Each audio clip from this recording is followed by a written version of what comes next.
Praise the Lord. ஆண்டவர் இரட்சகருமாகிய இயேசு கிறிஸ்துவின் நாமத்தினாலே உங்களை வாழ்த்துகிறேன். சந்தோஷமாக இருக்கிறீங்களா? ஆண்டவருடைய பெரிதான கிருபையினாலே ஆண்டவர் எங்களுக்கு ஒரு அழகான ஆலயத்தை கட்டி கொடுத்திருக்கிறார். அந்த ஆலயத்தில் உட்கார்ந்து இன்றைக்கு கர்த்தருடைய வார்த்தையை உங்களோடு கூட பகிர்ந்து கொள்ள அவர் எனக்கு கிருபை செய்திருக்கிறார். இந்த ஊழியத்திற்காக ஜெபித்த, தாங்கின, ஆதரித்த, ஆறுதல் படுத்தின, தோள் கொடுத்த ஒவ்வொரு தெய்வ பிள்ளைகளுக்கும் இந்த நேரத்தில் இயேசு கிறிஸ்துவின் நாமத்திலே மனமார்ந்த நன்றிகளை தெரிவித்துக் கொள்ளுகிறேன்.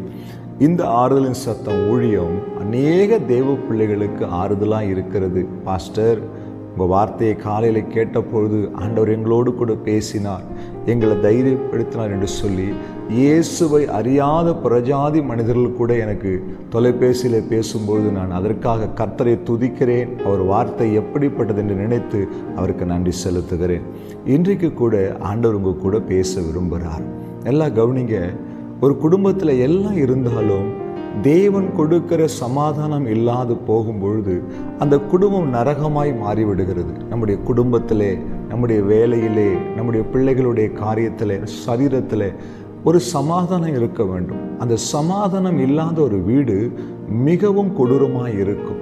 இன்றைக்கு ஆண்டவர் உங்களோடு கூட பேச போகிற வார்த்தை ரோமர் 16:20 சமாதானத்தின் தேவன் சீக்கிரமாய் சாத்தானை உங்கள் கால்களின் கீழே நசுக்கி போடுவார். உங்கள் சமாதானத்தை இதுவரைக்கும் கெடுத்து கொண்டிருந்த நம்ம எல்லோருக்கும் பொதுவான ஒரு எதிரி உண்டு, பிசாசு என்று சொல்லப்படுகிற சாத்தான். அவன்தான் ஒவ்வொரு குடும்பத்திலும் காரணமில்லாத பிரச்சனைகளை கொண்டு வந்து, போராட்டங்களை கொண்டு வந்து, மனக்கசப்புகளை கொண்டு வந்து, குழப்பங்களை கொண்டு வந்து அந்த குடும்பத்தின் சமாதானத்தை கெடுக்கிறதை பார்க்கிறோம். அந்த சாத்தானை இன்னைக்கு ஆண்டவர் என்ன செய்கிறாரா? உங்கள் கால்களின் கீழே நசுக்கி போடுவார். நம்ம செய்கிற ஒரு பெரிய தப்பு என்ன தெரியுமா? நம்முடைய எதிராளியான பிசாசை ரொம்ப பெரியவனாக பார்க்குறோம். அவனுடைய காரியங்களை குறித்து பயப்படுகிறோம். ஏதாவது நடந்துருமோன்னு கலங்குகிறோம். அதனால தான் அவன் நம்மளை மேற்கொள்ளுகிறான். ஆனால் அவன் எப்படிப்பட்டவனான் தெரியுமா?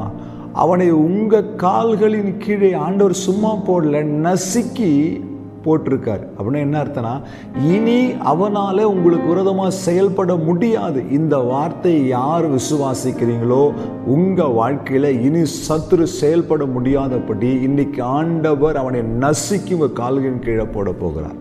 நம்ம ஆண்டவருக்கு ஒரு பெயர் சமாதானத்தின் தேவன். என் அன்பு தெய்வ பிள்ளையே, உன் குடும்பத்தில் சமாதானம் இல்லாமல் தவிக்கிறியா? உன் பிள்ளைகள் வாழ்க்கையில் சமாதானம் இல்லாத தவிக்கிறியா? வேலை செய்கிற இடத்துல நிம்மதியே இல்லை பாஸ்டர், ஒரு நிம்மதி இல்லாத வேலை செய்கிறேன், சமாதானமே இல்லை, என் இருதயம் கலங்குதுன்னு கவிக்கிறீங்களா? கவலைப்படாதீங்க தேவ பிள்ளையே. இன்னைக்கு ஆண்டவரே, என் குடும்பத்தின் சமாதானத்தை, என் வாழ்க்கையிலே நீர் கொடுத்த சமாதானத்தை கெடுக்கிற பொல்லாத சாத்தானே, என் கால்களின் கீழே நசுக்கி போட்டதுக்காய் உமக்கு ஸ்தோத்திரம்னு சொல்லி அவரை துதிங்க. இன்னைக்கு நீங்கள் ஒரு ஜெயத்தை காண்பீர்கள். இது வரைக்கும் உங்கள் வாழ்க்கையில் நீங்கள் பெற்றுக்கொள்ளாத ஒரு சமாதானத்தை இன்னைக்கு ஆண்டவர் உங்களுக்கு தரப்போகிறார், உங்கள் குடும்பத்துக்கு தரப்போகிறார். நீங்கள் எதிர்பார்த்த எல்லாவற்றிலும் ஒரு சமாதானத்தை இயேசப்பா உங்களுக்கு தரப்போகிறார். நீங்கள் விசுவாசிக்கிறீங்களா? இதுவரைக்கும் நீங்கள் எதை கண்டு பயந்து உங்கள் சமாதானத்தை இழந்து போனீங்களோ, எதை நினைச்சு குழம்பி உங்கள் சமாதானத்தை இழந்து போனீங்களோ, ஆனால் இன்னைக்கு அந்த குழப்பங்களது ஒரு விடுதலை, அதுக்கெல்லாம் காரணமாக இருக்கிற சத்ருவை ஆண்டவர் உங்கள் காலுக்கு கீழே போட்டுட்டாருங்க. நீங்கள் அவனுக்கு மேலே நிற்கிறீங்க, ஜெயம் பெற்றவர்களா? ஏன் தெரியுங்களா? இந்த உலகத்தை ஜெயித்தவர் உங்களோடு கூட இருக்கிறார். கவலைப்படாதீங்க, அவர் உங்கள் கையை பிடிச்சிருக்கிறாரு. உங்கள் சமாதானத்தை அவர் உங்களுக்கு திரும்ப தந்து உங்களை ஆசீர்வதிப்பார். உலகம் கொடுக்கிற சமாதானம் இல்லை, அவர் கொடுக்கிற சமாதானம் வேறு யாரும் கொடுக்க முடியாது. எனக்கு இது வேணும்னு நினைக்கிறீங்களா? ஜெயம் பெறணும்னு விரும்புகிறீங்களா? என் கூட சேர்ந்து ஜெபிக்கலாமா? எல்லாம் கண்களை மூடி உங்கள் இருதயத்தில் உங்கள் கைகளை வைத்து கொள்ளுங்கள்.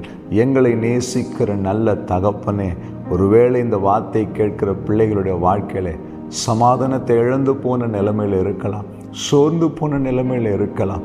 சமாதானத்தின் தேவன் சீக்கிரமாய் சாத்தானை எங்கள் கால்கள் கீழே நசுக்கி போடுவீராக, ஜெயங்கொடுப்பீராக. ஒவ்வொரு குடும்பத்திற்குள்ளே ஒரு சமாதானம் உண்டாகட்டும் சுவாமி. சமாதானத்தை இழந்து தவிக்கிற பிள்ளைகளுக்கு இப்போதே தேவ சமாதானம் உள்ளத்தையும் இல்லத்தையும் நிரப்பட்டும் என்று ஜெபிக்கிறேன். செய்தீங்க, நன்றி.